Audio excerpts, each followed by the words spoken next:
Hello! In front of me I have Mibro Watch A1 and I'm gonna show you how to change the language on this watch.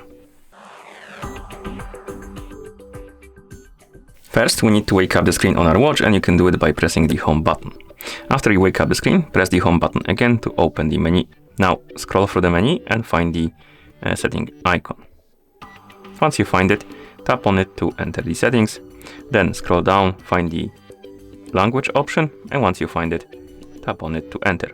And here we have the list of languages. You can scroll through this list, find the language you would like to use on your watch. Once you find it, tap on it to select it, and then tap on the check mark to confirm.